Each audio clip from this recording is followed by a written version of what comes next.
ভাগ্য পরিবর্তন করতে চাইলে তিনটি গোপন আমল কখনো ছাড়বেন না। এই তিনটি পাল্টে যাবে। এই তিনটি আমল মাস্ট বি আপনি করবেন। আল্লাহ পাক রব্বুল আলামিন আপনার ভাগ্যে ভালো কিছু দিবেন ইনশাআল্লাহ। আমরা অনেকে মনে করি ভাগ্য মানে হচ্ছে যদি টাকা পয়সা আমার কাছে আসে, সম্পদ আমার কাছে আসে, আমি যদি কোটি কোটি টাকার মালিক হয়ে যাই তাহলে মনে হয় আমার ভাগ্য ভালো। আবার অনেকে মনে করে যদি আমার কাছে টাকা পয়সা না থাকে, সম্পদ না থাকে, আমি যদি গরিব হই তাহলে মনে হয় আমার ভাগ্যটা খারাপ। বিষয়টা এমন নয়। সব সম্পদ কিন্তু রহমত নয়, সব সম্পদ রহমত নয়। যেই সম্পদ, যেই টাকা পয়সা আপনাকে মসজিদে নিতে পারে না, যেই টাকা পয়সা, যেই সম্পদ আপনাকে আল্লাহর দিকে ধাবিত করতে পারে না, সেই সম্পদ, সেই টাকা পয়সা কখনো রহমত নয়। সেই সম্পদ এবং টাকা পয়সা হচ্ছে গজব। ফেরাউনকে আল্লাহ তাআলা সম্পদ দিয়েছিল, নমরুদকে আল্লাহ তাআলা সম্পদ দিয়েছিল, কিন্তু এটা তাদের ভাগ্য ভালো, বিষয়টা এমন নয়।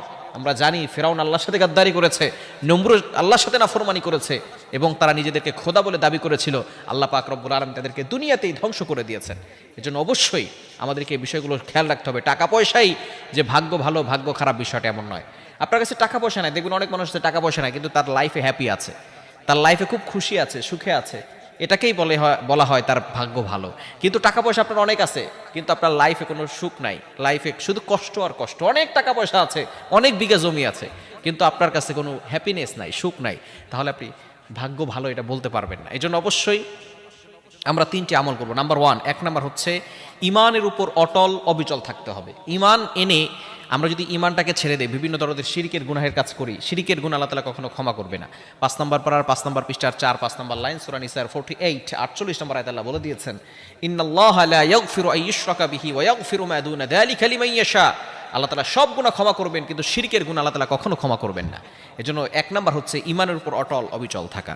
আল্লাহ তাআলা পবিত্র কোরআনুল কারীমের ভিতরে নিজেই বলে দিয়েছেন, 24 নম্বর পারা 19 নম্বর পৃষ্ঠার 3-4 নম্বর লাইন, সূরা হামিম আস-সাজদা 30 নম্বর আয়াতে, ইন্নাল্লাযীনা ক্বালু রাব্বুনাল্লাহ সুম্মা ইসতাকামু তাতানাজ্জালু আলাইহিমুল মালায়েকা আল্লা তাখাফু ওয়া লা তাহজানু ওয়া আবশিরু বিল জান্নাতি আল্লাতী কুনতুম তুআদুন। নিশ্চয় যারা ইমানের উপর অটল অবিচল থাকবে তাদের মৃত্যুর সময় কোনো ভয় থাকবে না। তাদের মৃত্যু হতে দেরি সাথে সাথে আল্লাহ তাআলা আবশিরু বিল জান্নাতি আল্লাতী কুনতুম তুআদুন, তাদেরকে জান্নাতের ব্যবস্থা করে দিবেন। সুতরাং যারা জান্নাতে যেতে পারবে তাদের ভাগ্যটাই হচ্ছে সবচেয়ে বেশি ভালো, ঠিক কি না? শুধু তাই নয়, ইমানের উপর অটল অবিচল থাকলে দুনিয়াতে আল্লাহ পাক রব্বুল আলামিন সুখ শান্তির ব্যবস্থা করবেন। নাম্বার 2, দ্বিতীয় নাম্বার হচ্ছে আল্লাহর আনুগত্য করা, আল্লাহর ইবাদত করা, সকল গুনাহের কাজকে ছেড়ে দিয়ে আল্লাহর আনুগত্য করা। আল্লাহ পাক রব্বুল আলামিন মানুষ এবং জিন জাতিকে একমাত্র আল্লাহর আনুগত্য করার জন্য এই দুনিয়াতে পাঠিয়েছেন।